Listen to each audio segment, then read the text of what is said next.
السلام علیکم ویورز، ہر دن فجر کے بعد درود شریف پڑھنے کا معمول بنا لو، تمہاری قسمت میں سکون لکھا جائے گا۔ ہر عبادت کی قضا ہے، لیکن انسانی دل توڑنے کی کوئی قضا نہیں۔ جو عورت کھانا بناتے ہوئے درود پاک اور سورہ کوثر پڑھتی ہے، اس کے گھر میں بے تحاشا رزق آتا ہے۔ زندگی میں بہت سے لوگ ایسے آئے جنہوں نے ٹھہرے ہوئے پانی میں کنکر مارا، لہروں کی ہلچل کا تماشا دیکھا اور چلے گئے۔ جیت حاصل کرنی ہو تو قابلیت بڑھاؤ، قسمت کی روٹی تو کتوں کو بھی ملتی ہے۔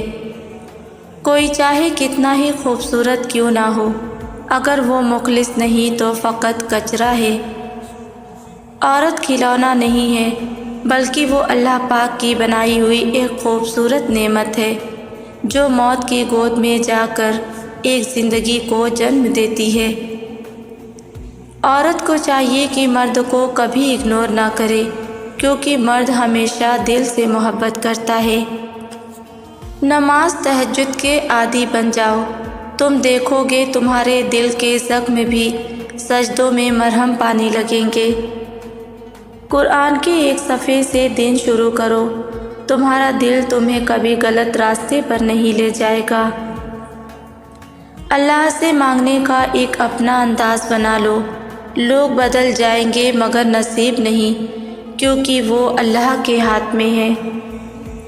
سائیکولوجی کہتی ہے کہ انسان کے کپڑوں سے نہیں، اس کی خاموش ہونے کے انداز سے پہچان ہوتی ہے۔ سائیکولوجی کہتی ہے جو رنگ تمہیں بار بار پسند آئیں، وہ تمہارے اندر کے احساسات بول رہے ہوتے ہیں۔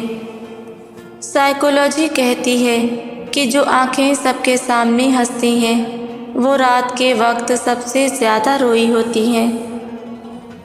کبھی آپ نے ایسا تعلق محسوس کیا ہے کہ کسی شخص کی غیر موجودگی میں زندگی خالی ماچس کی ڈبیا بن جائے؟ محبت دو بے وقوفوں کے درمیان ایک معاہدے کا نام ہے، دونوں میں سے جسے پہلے عقل آ جائے وہ بے وفا کہلاتا ہے۔ تنہائی اکیلے ہونے سے محسوس نہیں ہوتی، تنہائی اس وقت محسوس ہوتی ہے جب سب کے ہوتے ہوئے بھی آپ کی پرواہ کرنے والا کوئی نہ ہو۔ زوال آتا ہے ہر شے کو، مگر غم کو مسلسل عروج ہے۔ وہ کہتے ہیں کہ کسی کے گھر روزانہ جانے سے عزت کم پڑ جاتی ہے، مگر واحد اللہ پاک کا گھر مسجد ہے، جہاں روزانہ جانے سے عزت بڑھ جاتی ہے۔ ہم تب خدا سے رجوع کرتے ہیں جب دنیا ہمیں رد کر چکی ہوتی ہے۔ تمام دروازوں سے دھتکارے جانے کے بعد ہم خدا کے در پر دستک دیتے ہیں۔ ہماری اولین ترجیح ہمیشہ دنیا ہوتی ہے۔ بچپن میں والدین ہمیں شہزادے اور شہزادیوں کی طرح پالتے ہیں، تو تم پر بھی فرض ہے کہ بڑھاپے میں انہیں بادشاہ اور ملکہ کی طرح رکھو۔ زندگی ایک امتحان ہے، مگر زیادہ تر لوگ نقل میں مصروف ہیں۔ تنہائی انسان کو کمزور نہیں محتاط بناتی ہے۔ جو لوگ چپ رہنا جانتے ہیں وہ دیکھنا بھی جانتے ہیں۔ صبر کرنے میں اور صبر آنے میں بہت فرق ہوتا ہے۔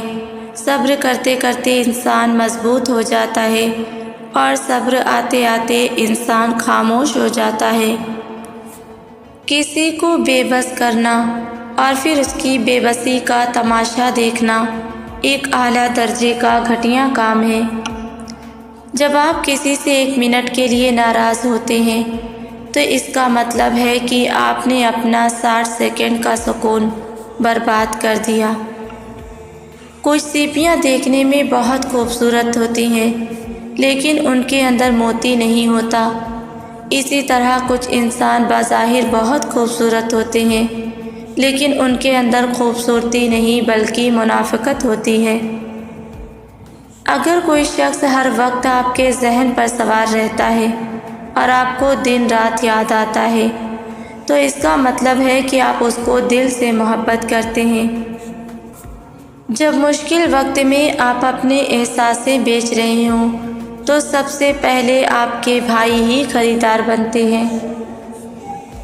کتنی تعجب کی بات ہے کہ جب کبھی وفاداری کا ذکر ہوتا ہے تو ہم انسان کتوں کی مثال دیتے ہیں۔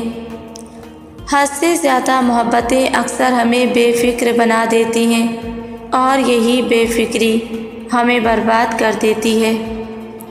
لوگ آپ کے آنسو، دکھوں اور اداسی پر اتنا دھیان نہیں دیتے جتنا آپ کی غلطیوں پر دیتے ہیں۔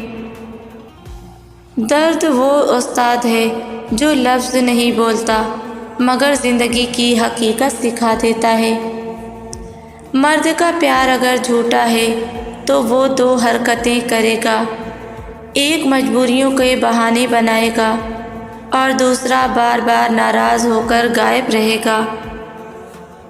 ویورز، میری ویڈیو کو لائک شیئر کریں اور ویڈیو کیسی لگتی ہے مجھے کامنٹ میں بھی بتائیں اور میرے چینل کو سبسکرائب کر کے مجھے ڈھیر سارا سپورٹ کریں۔ جزاک اللہ۔